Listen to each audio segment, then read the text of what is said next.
Hello friends, welcome to Sathya சமையல்.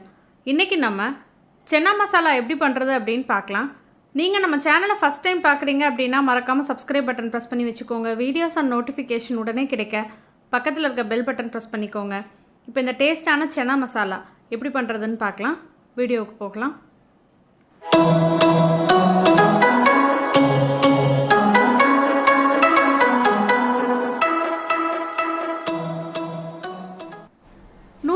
Gram அளவுள்ள கொண்டக்கடலையை 8 மணி நேரம் போல் நல்லா ஊற வச்சு நம்ம எடுத்துக்கலாம்.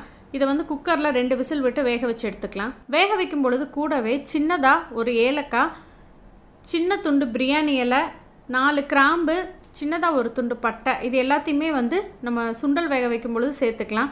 நம்ம அப்படியே போட்டோம் அப்படின்னா கிரேவி பண்ணும்போது இது வெந்ததுக்கப்புறம் எடுத்துடுவோம். இந்த மாதிரி முடிச்சு போட்டுட்டோம் அப்படின்னா இந்த ஃப்ளேவர் நல்லா சுண்டலில் இறங்கிடும். அதுக்கப்புறமா நமக்கு எடுக்கிறதுக்கு ஈஸியாக இருக்கும்.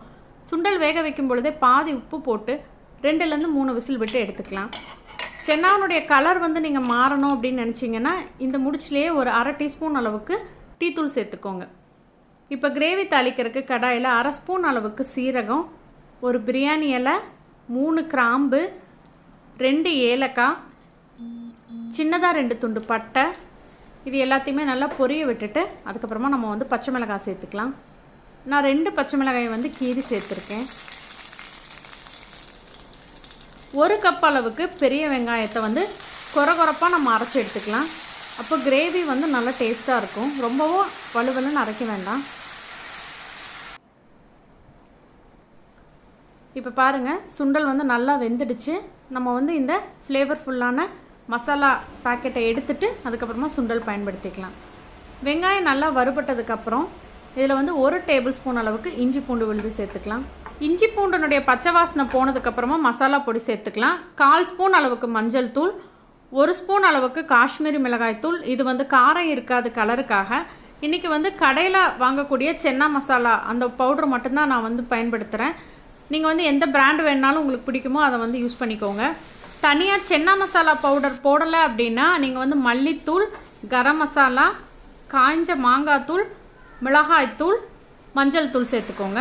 1/2 கப் அளவுக்கு அரைச்ச தக்காளி விழுது சேர்த்துக்கலாம். நீங்கள் வெங்காயத்தை விட தக்காளி விழுது அதிகமாக இருக்கணும். அதோடு நம்ம நாட்டு தக்காளி பயன்படுத்தணும் அப்படின்னா கிரேவி கெட்டியாக கிடைக்காது.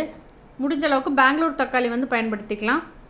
அதில் சின்ன இனிப்பு சுவையும் இருக்கும். அது இந்த கிரேவிக்கு ரொம்பவே நல்லாயிருக்கும். இப்போ தக்காளி வெங்காயம் எல்லாம் நல்லா வற்றி நல்லா திக் பேஸ்ட் மாதிரி வந்துருச்சு. இதில் நம்ம கொண்டக்கடலை வேக வைக்கும் பொழுது பயன்படுத்தின தண்ணியை சேர்த்துக்கலாம். நம்ம அந்த மசாலா பை போட்டதுனால இந்த தண்ணியே ரொம்பவே வாசனையாக இருக்கும். தண்ணி போட்டு அது இந்த கிரேவியில் ஒரு கொதி பிடிச்சதுக்கப்புறமா நம்ம வேக வச்சுருக்க கொண்டக்கடலையை சேர்த்துக்கலாம். நம்ம இது வரைக்கும் உப்பு எதுவும் போடலை, ஏன்னா கொண்டக்கடலை வேக வைக்கும் பொழுது உப்பு போட்டிருப்போம். அந்த தண்ணி தான் இதில் பயன்படுத்தியிருக்கோம். அதனால் கடலை போட்டதுக்கப்புறமா இது ஒரு 15 நிமிஷம் உப்பு காரம் பிடிக்க நம்ம வேக வைப்போம். அந்த டயத்தில் உப்பு செக் பண்ணி பார்த்துட்டு திரும்பவும் தேவைப்பட்டால் கொஞ்சம் போட்டுக்கலாம். இப்போ இதை மூடி போட்டு ஒரு 15 நிமிஷமாக வேக விட்டுக்கலாம். நான் தேவையான பொருட்கள் எல்லாமே டிஸ்கிரிப்ஷன் பாக்ஸில் கொடுக்குறேன், நீங்கள் செக் பண்ணி பார்த்துக்கோங்க. இப்போ ஒரு 13 நிமிஷத்துக்கு அப்புறம் நல்லா எண்ணெய் பிரிஞ்சு வந்துருச்சு. இந்த கிரேவி கொஞ்சம் திக்காக இருந்தால் தான் நல்லாயிருக்கும். அதனால் நம்ம ஓப்பன் பண்ணி ஒரு 5 நிமிஷம் கொதிக்க விட்டோம் அப்படின்னா நல்லா திக்காயிரும். இதில் நல்ல வாசனைக்காக அரை ஸ்பூன் அளவுக்கு கரம் மசாலா சேர்த்துட்டு கொஞ்சமாக எலுமிச்சம்பழத்தினுடைய சாறு பிழிஞ்சிக்கலாம்.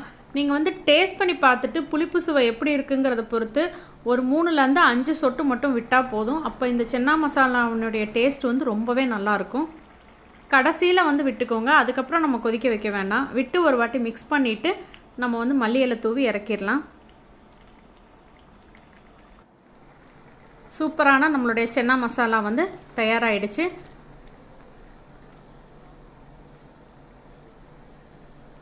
வீடியோ பிடிச்சிருந்தா உங்கள் ஃப்ரெண்ட்ஸ் எல்லாத்துக்கும் ஷேர் பண்ணுங்கள், லைக் பண்ணுங்கள், கமெண்ட் பண்ணுங்கள்.